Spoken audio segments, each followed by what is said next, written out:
from Wakefield. It's the Nolan Carr Night Show starring Nolan, inviting you to join Nolan as guest this week, Hector Molina, to the show. And now, ladies and gentlemen, here's Nolan. And welcome back, ladies and gentlemen, to another edition of the show. And similar to the last episode, this one is another big one as well. It is the season 4 premiere episode of the podcast, and I had to start with a bang to set the precedent on the show and who's going to be on it. And I'm proud to have the guest we have on this week. Before I introduce the guest I have for this week, if you enjoy what you're watching, because there's a lot of people I'm sure that tune into this every single week, like Joe Rogan's, but follow, like, subscribe, share, do all that fun jazz to help continue the show. But enough of that. We'll do that at the end as well. My guest this week, as I said to him before we got going, I'm so appreciative, and I don't want to, say that a lot because then it kind of gets redundant, but I'm beyond words to the gratitude I have for this person coming on to set time aside from their busy week. He is the news and sports reporter for ABC 6 News here in Rhode Island. He's the one and only Hector Molina. Hector, thank you for joining me this week. Nolan, thank you. Happy to be on. Of course. Well, as I do with my guests each week, I like to catch up with them. So how is life for Sir Hector during these interesting times? It's good. I'm actually in Connecticut now. I'm at my Connecticut home, born and raised in Meriden, Connecticut. So this is where I am. I'm just enjoying this lovely day, but things are going good. Been in Rhode Island, been working at ABC for about 6-7 months now. So still adapting to Rhode Island, but loving every second of it, loving the news and sports stories that I get to cover, and the bunch of people that I've been able to meet, including yourself. So I appreciate that. So since you've been there, been here for a few months, I can ask you now, favorite part of Rhode Island so far? Man, it doesn't have to be news related. It can be anything. Yeah. I will say, I think from a sports perspective, I think it's one of the more interesting sports markets that we get to cover because it's so close to Boston. Yeah, you get the Boston, professional sports influence, but also there's so many colleges in such a small city. So the sports scene in Providence and just in Greater Rhode Island, I should just say the state of Rhode Island is really cool. From covering Ivy League, from Brown to PC URI hoops, and even URI football, who I'm sure a incredible season so far. So pretty cool. And then I guess for the state itself, I haven't really, it's early fall, still feels kind of like late summer. I'm not complaining, but summertime in Rhode Island was really cool.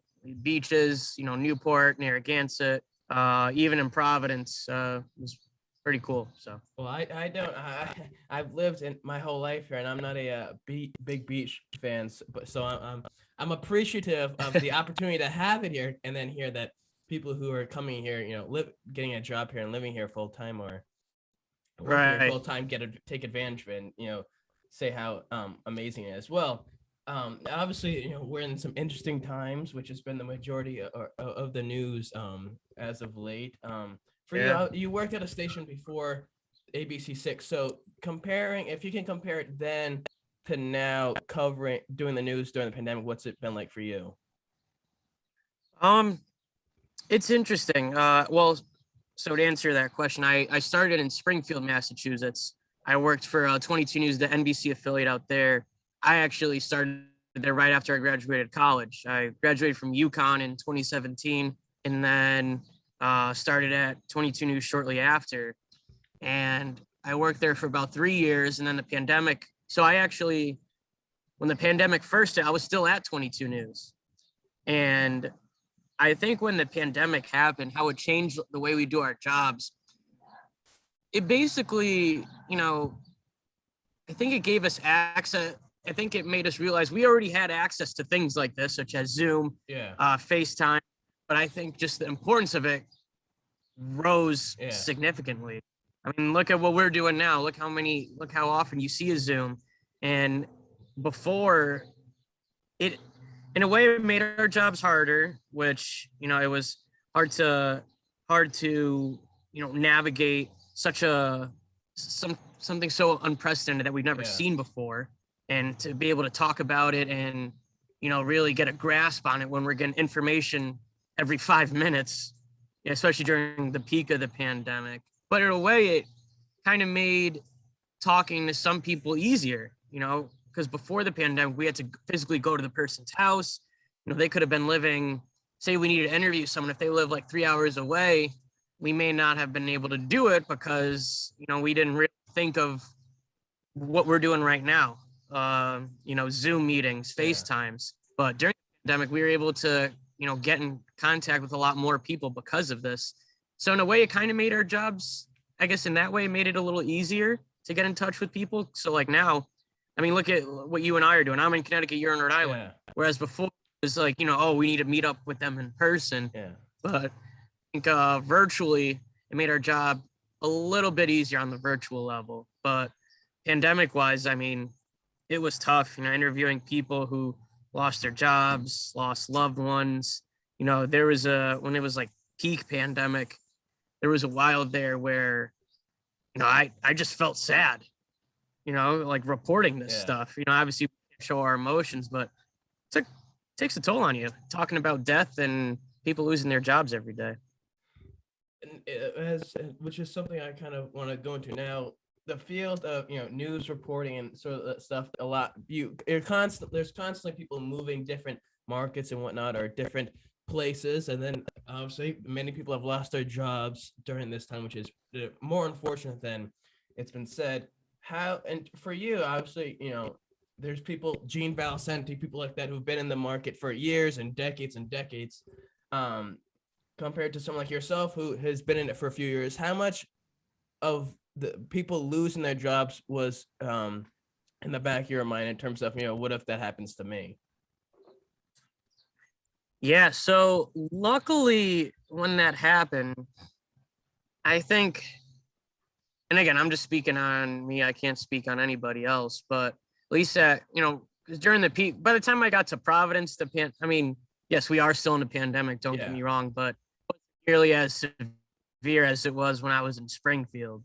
So when I was in Springfield, we never really had to worry about that, thank God. Knock on whatever kind of table this is. It's not wood, but but thank God, didn't have to worry about that, because I think our job got more important during the pandemic because a lot of people didn't know what was going on. So they turned into the news to see what was closing locally, what restrictions were put in place. So we were, kind of under the microscope a lot more closely during the pandemic. And I think a lot of people relied on local news for some guidance and just some clarity as to what was going on. So because of that, I think our job security, was pretty secure. Did you notice, we mentioned it, talking about, doing this where we're in maybe in different states, but the ease of doing this to get, the job done. Did you notice any change or quality in terms of how you were, committing to doing, a story or covering a story compared to, when we didn't have to do a situation like this? I'm sorry, could you repeat that? So like, obviously, we talked about how this thing of Zoom, helps the ease and make it easier to do this. But when this whole thing happened, the pandemic, or, having to rely heavily on Zoom to do stories and cover the news, was there any difference that you saw in the way you were covering stories or doing stuff, or was it the same to you, your best try? It was I don't know, I think I just looked at it as it was kind of, I try to keep it the same. I didn't want to let my emotions get too wrapped into the story. But again, the stories were a lot more emotional. I definitely think I put more focus into the stories because I knew how important they were. And I'm not just saying like, every story is important, don't get me wrong, but this was something where everybody's impacted, like literally everyone. Like when you watch the news, people watch stories like, that doesn't really impact me much. I don't really care. Yeah. But the COVID, it impacts everyone, no matter what. Whether you have a job, you don't have a job, it's impacted you in some type of Yeah. way. So I think really, wanted to convey my stories and convey my message in such a clear, concise way, and like get straight to the point, because I knew people wanted the answers as quickly and as accurately and efficiently as possible. So if anything, it made you, I don't want to say do a better job, but it made you, put more importance into the way you were delivering and putting it out there. Right. Yeah. It was like, okay, like this is a big deal. A lot of people need answers. Like, we got to give it to them. They were relying. I mentioned this to, or I asked this question to more, and I've asked this to a few other ones. Now, most of the time when you ask this type of question to people or something like this, and you say, oh, did you always want to do this? And they say, oh, well, I've been wanting to do this ever since I was 6 years old doing this. So for you, was this something that you knew you always wanted to do? Or is this something where it's like, oh, I tried this out in school and I kind of just stuck to it? So it's funny, like almost every young kid who plays sports, your dream is to become a professional athlete. And then I got to the age where I'm like, well, being 5'6", that's gonna be tough to make that happen. Yeah. So, because ideally, I do news and sports, but sports is kind of where my heart is. Yeah. If I had to pick one, that's what I would pick. But I obviously love doing both. But going back to what I was saying, I realized, I'm not going to play professionally. You come to that age where you got to be real with yourself. And I always had a great knowledge of sports, sports history, just knowing about the game. Grew up watching sports every single day. And I figured, I was always a very good writer. I always did really well in my English and like writing classes. And I was always good at public speaking. I was a little shy as a younger kid, but as I grew older, I always didn't mind speaking in front of crowds or any of that. I kind of tied all those skills together, and I figured, you know what, sports broadcasting, just journalism in general, would be a great field to take up. And like I said, I realized that in middle school, like early high school age, and then at UConn, I was part of a campus TV station and covered a lot of the UConn sports and like UConn news, and kind of just took it from there. Now, for me, when I was, getting into college, or now as a senior, it's a different mindset to a degree. I originally didn't get into URI, or I was waitlisted, and then I was planning going to another school in Connecticut, Eastern Connecticut State University, and I applied and got in, and not too far from UConn. Yes, to put the deposit in, and then I got word that I got into URI the second time, and I switched there because it was closer to where I lived, 10 minutes, 15 minutes down the road. Now, for you going to UConn, how much of it was because it was in your home state or near you, or because it was for the major of journalism? It's funny. So UConn, as much of a UConn fan as I am, and I'm a UConn fan through and through, love being an alumni. I'm like one of the most proudest UConn alumni you'll meet now. When I was coming out of high school, I actually didn't want to go to UConn. I wanted to go to school out of state. My ideal school was St. John's in Queens in New York, because I wanted to be in the city, you want to leave, as a high school senior, like, I want to get out of Connecticut, I want to do this. And of course, when I got into St. John's, and toured the school, the whole nine, but when it came to paying, it was pretty tough. And at the time, my parents were like, if you go to UConn, it'll be a lot easier. You won't be in as much debt. And of course, as a high school senior, you don't really realize it. Like, no, I want to go. But looking back, for a lot of reasons, it was a great decision, financially and educationally. And it was, because I will say my first 2 years, I wasn't really doing many major related stuff yet. But sophomore year, when I joined UCTV, our campus TV station, that's where my love for like journalism, TV reporting, sports coverage, all that, that's where it started. And once I started, I didn't look back. Well, I realize this, and I joke a lot about too. people who are on my club tennis team with me and others that I've gone to high school with, that a lot of people tend to want to go outside, out of state, the places where it's much warmer or bigger because they need that, for their social life or whatever. And then they all tend to come back to here. In my example, everyone likes to go where I went to high school in Wakefield, Rhode Island, all to Florida schools or out west. And then next thing you know, next semester, they're all coming back home. Yeah, there's always a gravitation to come back home.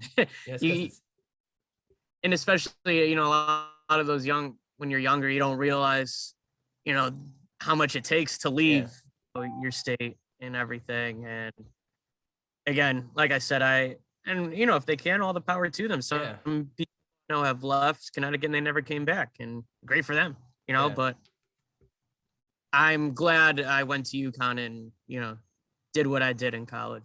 How much, I'm curious, how important, I should say, in terms of, your experience as well as furthering yourself in the field was, the things like that being part of the school news station for you? Oh, it's huge. I learned more during doing that and doing internships. I interned. So I had 2 internships. One was kind of like a job, because one was paid, one was not paid. I did an internship at Channel 8 in New Haven.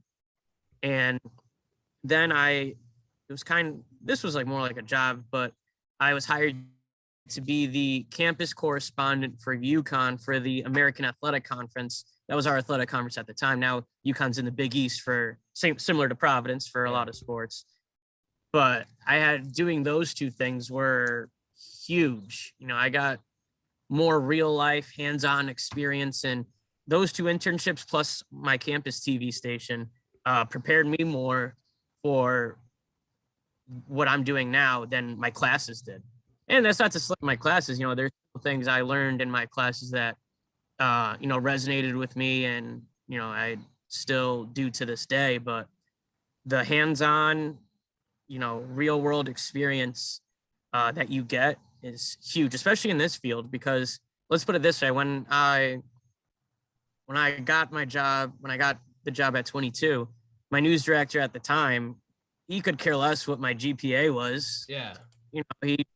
It's not like, you're looking at, he's like scanning a resume, like detail. Oh, whoa, you got B in art history. No, they don't care about that. Yeah. They don't care your GPA was your junior year or really your overall GPA, as long as you graduated and it was decent, they didn't really care. Because what got me the job was my demo tape, kind of like a highlight reel. You put your best work together that I did throughout college and throughout my internships. And that's what gets you your job. That's your real resume. And, doing that hands-on stuff, that's what really gets you far in this field. Now, going from, covering, I would think that you covered UConn basketball, men's, which I'm sure you did when you were in college, compared to doing that as a fan then to now, how much happier are you now, that they're doing much, I don't want to say much better, but, very good nowadays with, Dan Hurley as the head coach? Yeah, so it was interesting. My 4 years at UConn were kind of a roller coaster because in terms of UConn basketball, because my freshman year, we actually, I say we, UConn, but, that's just how big I am. But my freshman year, UConn men's and women's both won the national championship. And it was my freshman year. Oh, man, it was crazy. There was thousands of people running around campus, climbing trees. Cars were set on fire. It was nuts. It was one of the best nights of my life, to be honest. But, at that time, I was like, man, UConn winning the national championship, man, the next 3 years, we're going to just kill it. You get that taste of freshman, you think it's going to be like that throughout college. And I think the woman won it the year after, which was still cool. But I will say at UConn women have won it so many times now. It's not as fun. Which sucks because it still should be a big deal, but you kind of get desensitized to their winning. I still got it, but campus wide, it wasn't as big of a deal as it was my freshman year. Because UConn, I'm sure you may know, they're the only school to win a national championship in women's and men's basketball, and they've done it twice, which is awesome. Yeah. But after he won the championship, the next 3 years, were really tough. And I loved Kevin Ollie, but after that, sophomore year we didn't even make the tournament. Junior year we made the tournament. I think we lost the second round, and then senior year was another tough year. So it was like, and for other programs it'd be like, okay, yeah, 2 off years, whatever. But like this is UConn, it's different. Like the standards are raised. But I go into the now. I like Dan Hurley a lot. He actually reminds me a lot of Jim Calhoun, which is interesting. As you know, Jim Calhoun was the one who basically built on men's basketball. He's very tough, but I think he's fair. He gets a lot out of his players, and I think his players like playing for him. And obviously on the recruiting trail, because he has such an influence in high school basketball, we're doing really well there. And I'm excited too to see UConn and Providence go at it now, especially being back in the Big East. Cool. Really excited to see that rivalry get going, especially with Hurley. I know he didn't coach at Providence, but he coached in a familiar face with a lot of Rhode Island hoops fans. So I'm excited for hoop season for sure. Well, hopefully Hurley and Coach Cooley finally throw hands at this point, because they've come close to doing it in years past, but haven't. Yeah, I haven't seen it, but I hear from a lot of my coworkers and other people in the field that they have a lot of tension between them. So that's interesting. It's always interesting. And I'm looking forward to URI finally playing PC again this year, because they didn't last year for an unknown reason. But that's another conversation for another day. But I want to switch quickly, or briefly, I should say.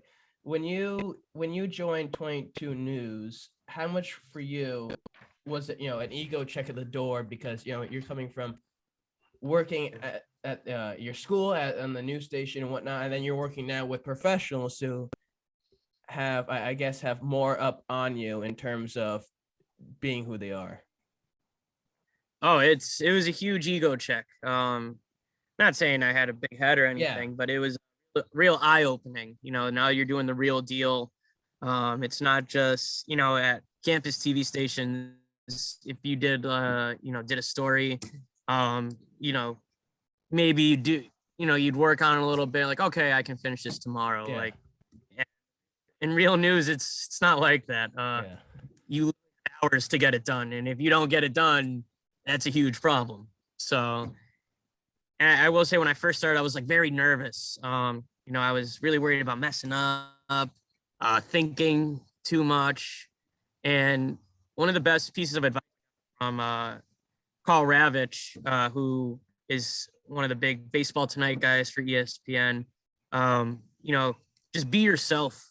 There's so many, there's like Chris Burns, be like him, which is good, take things away from him. But at the end of the day, there's only one Hector Molina. There's only one Nolan Carr.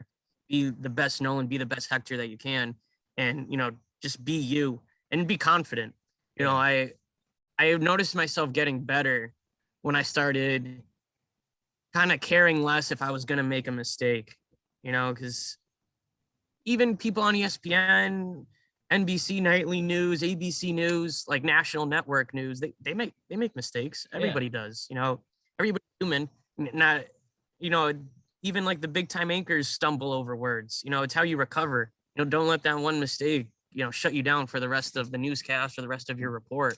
So I noticed once I started kind of having more confidence in myself and worrying less about mistakes, my reporting got better, and I started feeling a lot more comfortable.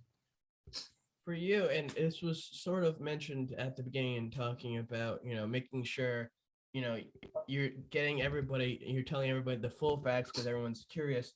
Starting out, I mean, what did you have? And how much for you was important to make sure there was accountability in terms of telling the full story when you were a fresh reporter? Was it anywhere similar to how you still carry today? It was still very similar.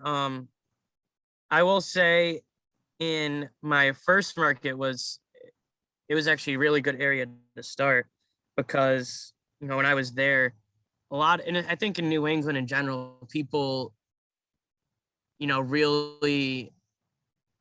really care how you pronounce things, what you call something, like out in, for example, out when I was in Western Mass, a lot of people say UMass Amherst, but you don't pronounce the H in it. It's just Amherst. And that was something I got, kind of, I had a talking to after I mispronounced that, and something, I didn't get in trouble with it, but a lot of my people were like, oh, no, you don't pronounce it this way, you pronounce it that. So, yeah, I think the accountability was more or less the same, because obviously if you're reporting on something, you want people to trust what you're saying is right, and, feel like they can, be confident in you as well. And if you're mispronouncing things, getting your facts wrong, then they're not going to believe you even when you are right. So that's really important. Well, then you made probably. I mean, I don't.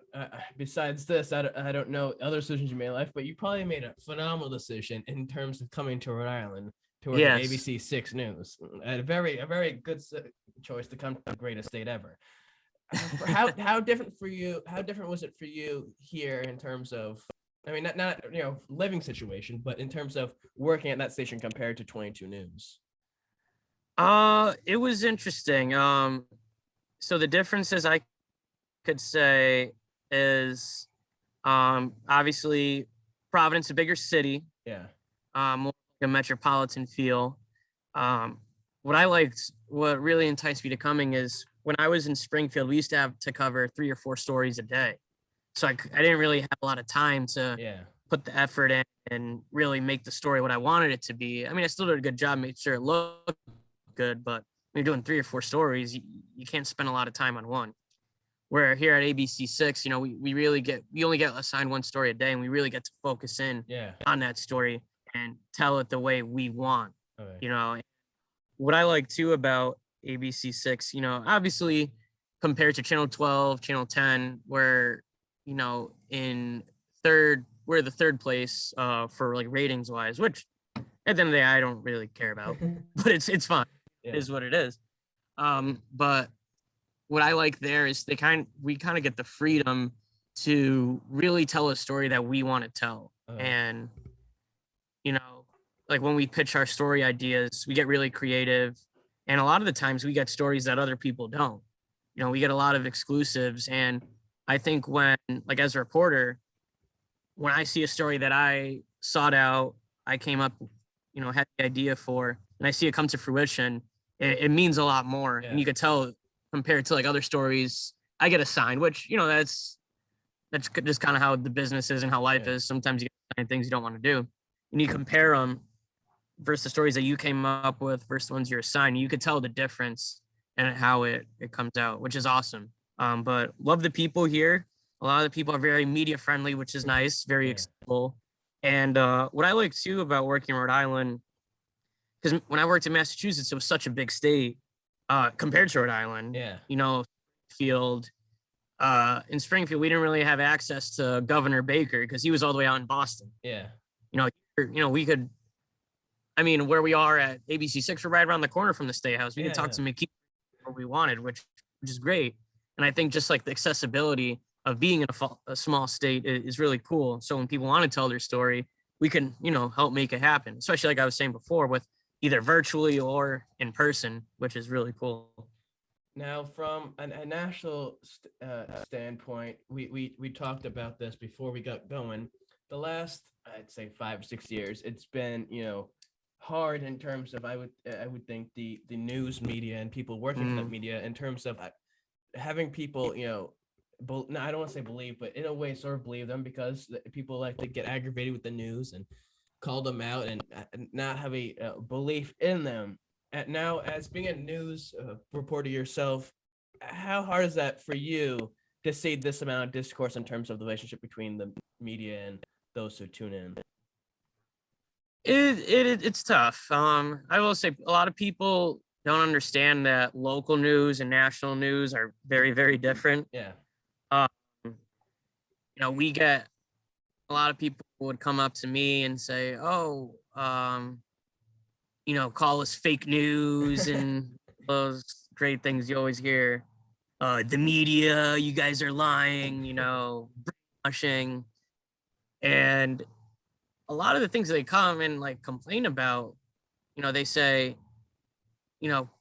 oh, ABC World News, you guys aired this, this, and that, like nationally. Like they come to us complaining about national topics. I'm like, well, we run those in our newscast. We don't directly report on that. Yeah. You know, like a local station in Providence, you know, yeah, we run vaccine stories, but we're not talking to Trump every day. We're not the one in the questions. Exactly. Yeah. You know, and a lot of people too, because of, I think what's happened, a lot of these blogs, a lot of these outlets, a lot of these, you know, pretty much anybody can start a website now. Yeah.